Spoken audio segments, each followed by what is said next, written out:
say. I got in touch with the CEO of Channel Awesome, Mike Michaud. Basically, at the time, that guy with the glasses had an open submission policy for anyone who was wanting to join up. And so basically I did about 10, 20 episodes or so by that point, and I was uploading them, and I submitted to the site, and like at 4 in the morning, Mike Michaud called me because, by the way, if you do get into this line of work, you will become nocturnal. So yeah, he just contacted me and said, hey man, we've seen your stuff, Doug loved your Batman number 147 video, we'd love to bring you on if you're interested, and the rest is history. Wow. Yay, clapping. Yes, sir. Well, I talked to you yesterday about the new Power Rangers. Huh? Are you personally saving it for your HOCR? Yeah, I'm saving a full watch through of Dino Charge for History of Power Rangers. But I have seen the first 2 episodes of Dino Charge, and my God, they're a marked improvement over Megaforce. Those are only the first 2. I know, so it's probable it's going to get it, that it's not going to be very good. But in the end, I'm still okay with it because clearly, even just from those 2 episodes, I can tell there's an ongoing plot. The first episode has barely any, if any, Sentai footage. And just because, what's his face? Chip Lynn, he's the guy who basically wrote the book on how to make a Power Ranger season. They brought him back for this. So even if it's just okay, I'll take it because it's better than Megaforce. It's gone too, so hey. That go to the side. User. If Optimus thinks NPCs are real people, does that mean he works at Fox News? Say again? If Optimus thinks that NPCs are real people, does that mean he works at Fox News?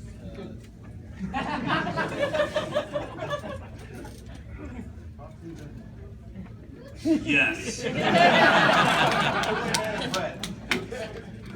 User right there. Yeah, I have a question. Since you didn't comment on it in your history of Power Rangers, in Power Rangers Zeo, when they have like the tubes of all the past Rangers, the Mighty Morphin Rangers, I always wondered, and you never commented on it, why was there no Green Ranger tube?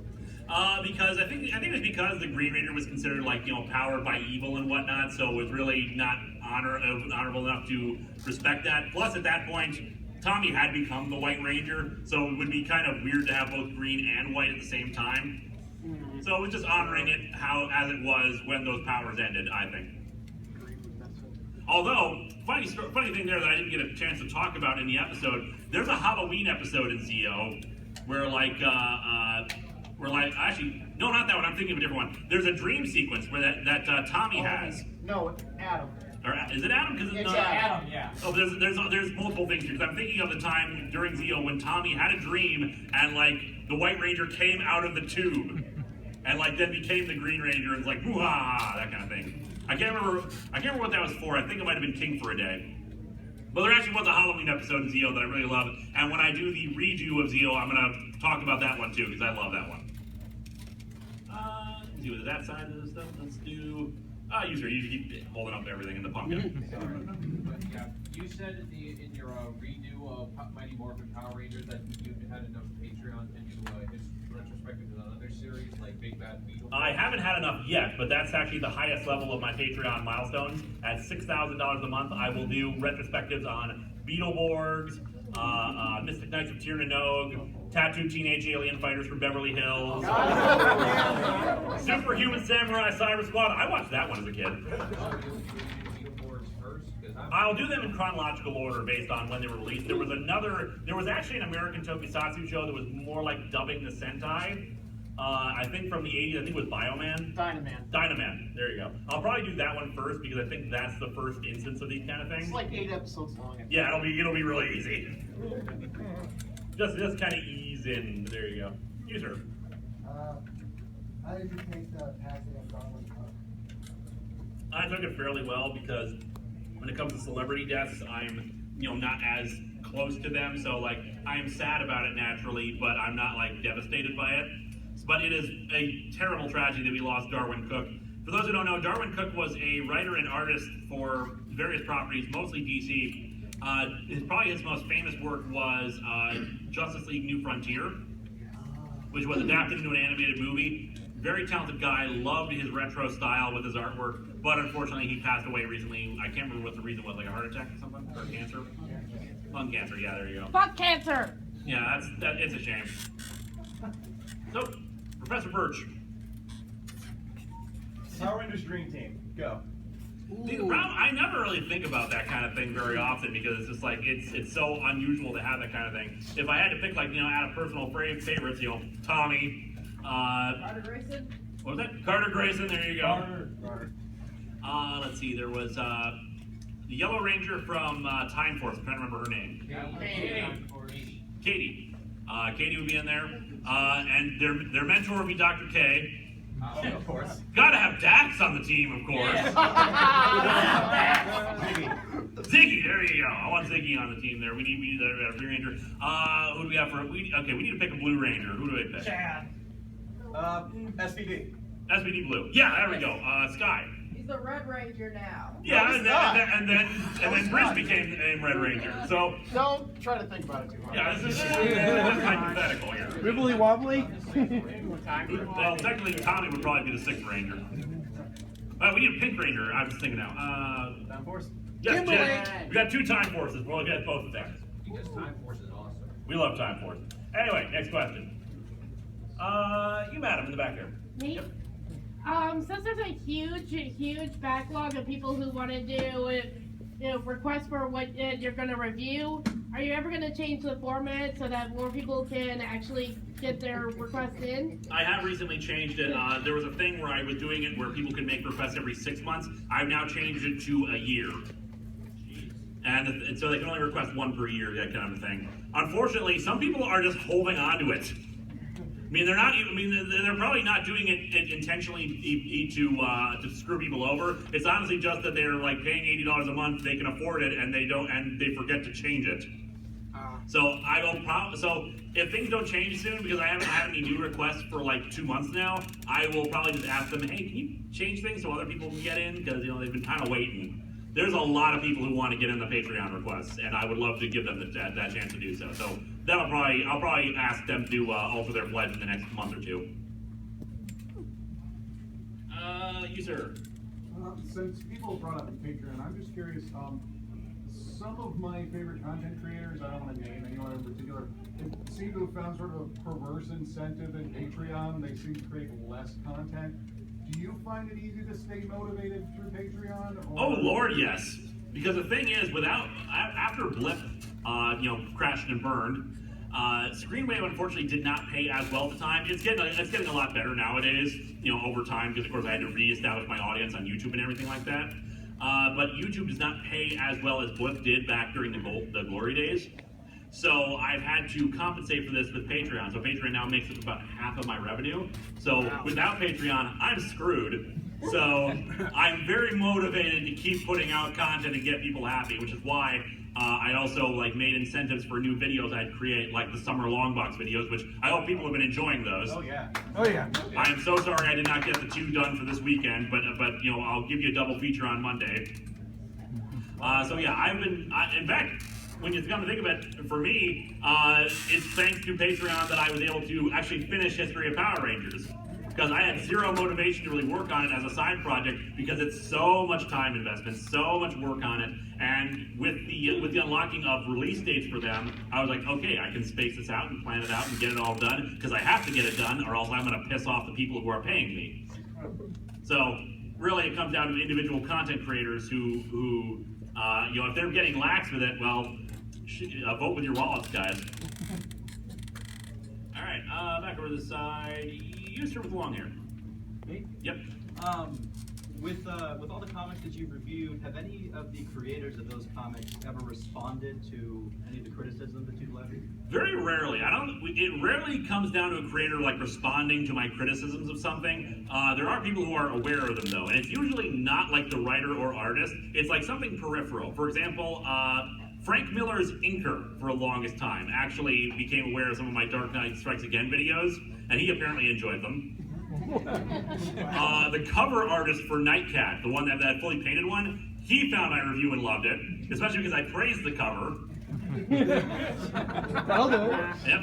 And of course we've had Evan Stanley, who didn't do Sonic Live or the Sonic super special thing. But he was, she had, is it a guy or girl? I can't remember. She, yes, she was the one who like offered to like make a cameo in the video if I was going to do a Sonic review again, because she put me inside of one of the Sonic comics. Oh, I didn't see that. Yeah, it was like I can't remember if it was a regular issue, like 52, It was 53. Sonic. Oh. Yeah, something like that. But yeah, I'm actually like a background cameo. I have like white hair in it, but it's clearly me. And also the artist and writer for Littlest Pet Shop comic are fans of mine and put me in one issue where I'm talking to someone off to the side. Also, Mightily Murdered Power Rangers, whatever. Yeah, the writer behind Mightily Murdered Power Ringers. Like someone just pointed them to the fact that I was going to do it on Twitter, and they were like, "Hey, you want to do something with it?" Like, okay. Back over to this side. Let's go to the back. Blue shirt back there.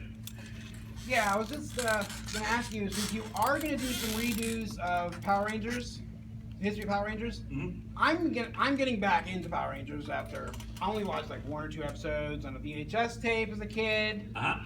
So watching yours is like, okay, here's what is really good about the Power Rangers. Here's the Power Rangers shows that are like, and then there's like the oh god, run away. So are you gonna do more of the redos of Power Rangers history, or? Yes, I'm definitely going to do redos of them. Mostly because of the fact that I want to put them on YouTube, and they used to be on YouTube. You know, and I don't mean like the people who illegally uploaded them without my permission. No, this is the case of I had them up when I was starting up my YouTube channel again, and Toei took them down. Not Saban, mind you. Saban does not mind me doing History of Power Rangers. They're okay with that. It promotes their product. No, the problem was Toei, the makers of Super Sentai. They not only took them down, they gave me 2 copyright strikes for them. Yeah, this was long before Where's the Fair Use, and even then, it was advised that I shouldn't try to fight this one because honestly, it's trickier with this kind of thing. But nowadays, since I'm editing them to make them YouTube friendly, I've had those 3 Mighty Morphin ones up.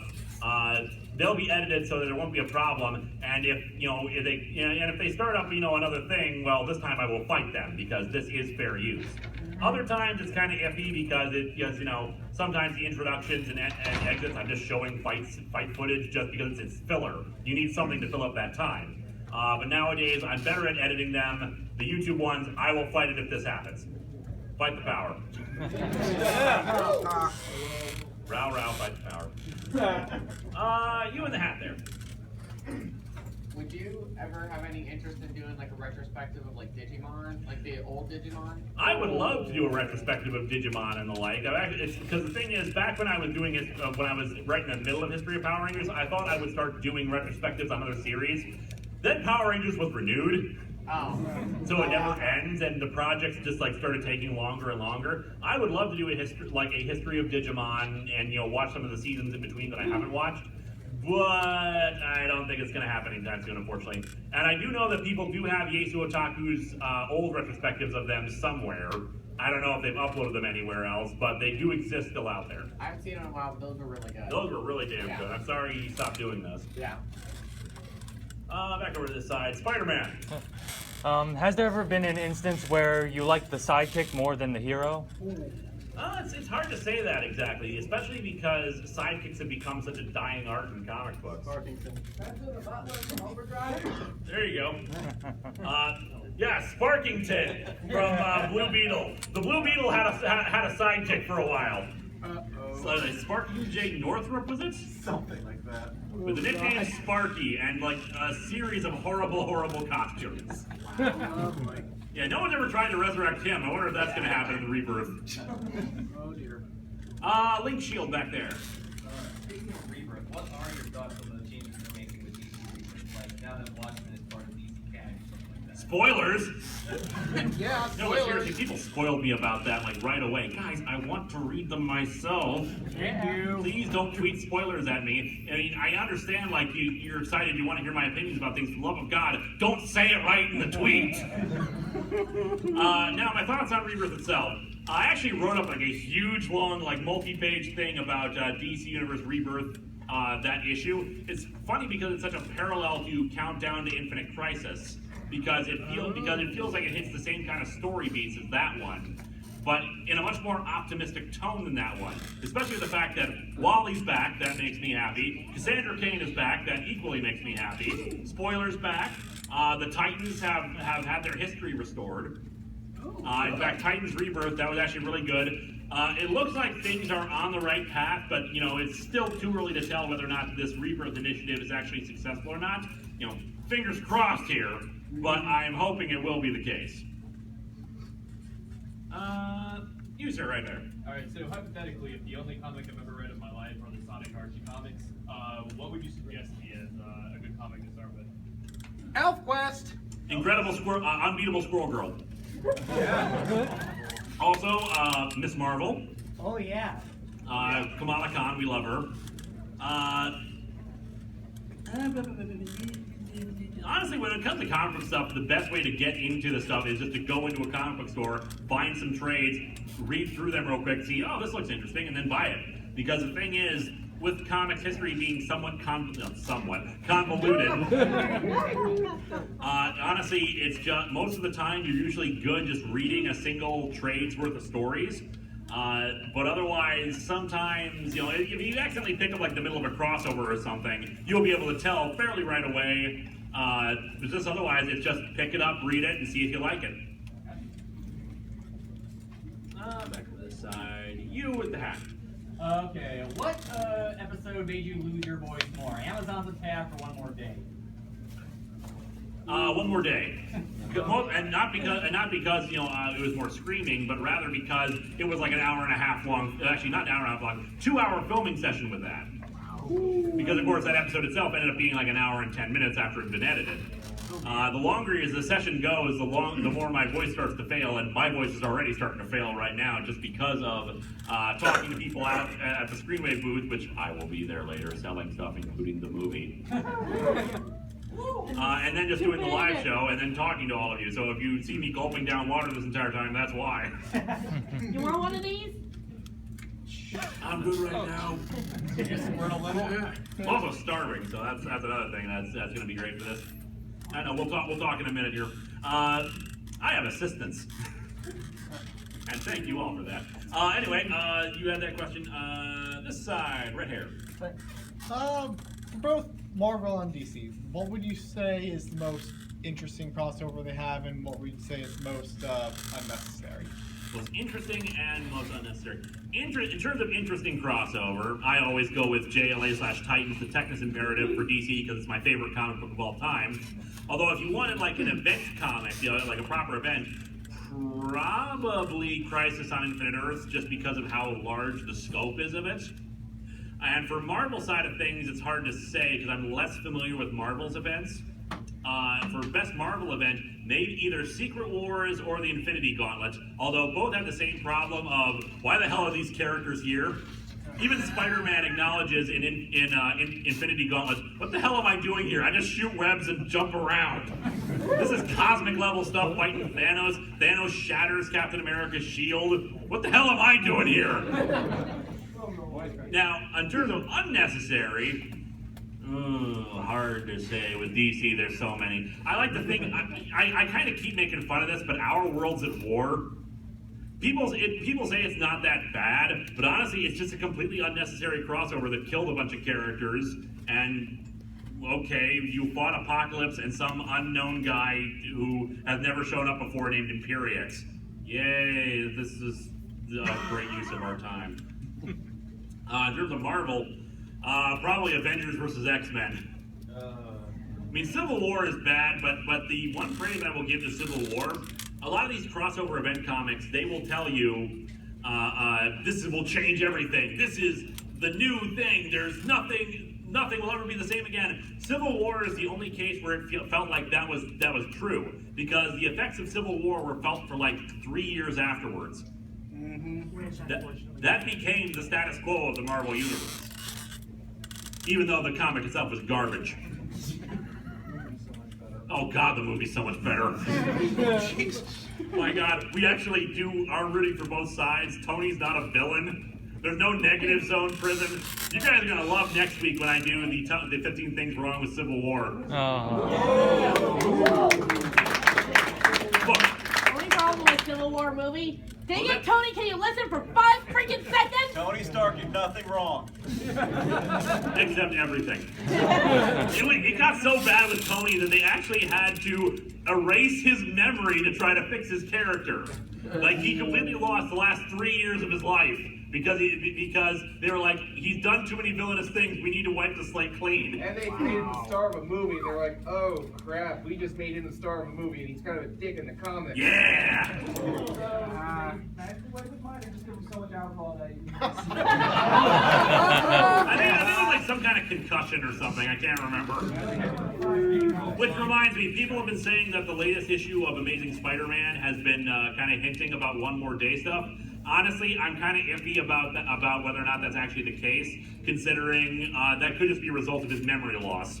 Because they mentioned that Mary Jane and Peter and Aunt May lived in the tower, Avengers Tower with them, and like Tony's like, I don't remember this.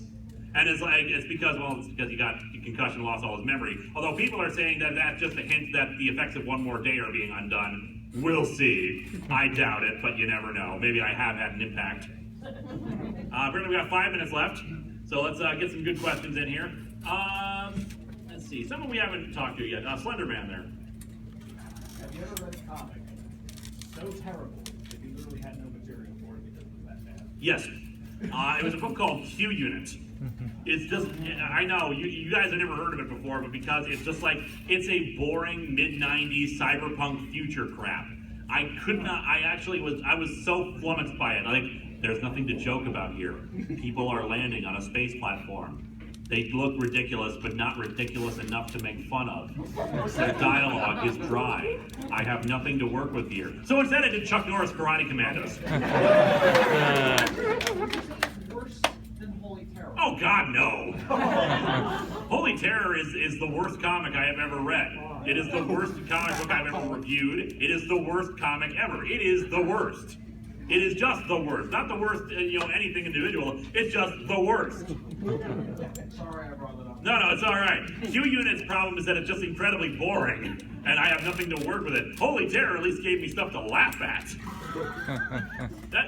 The leader of Al Qaeda and his vibrating heat bead suit. This guy decided to dress like this.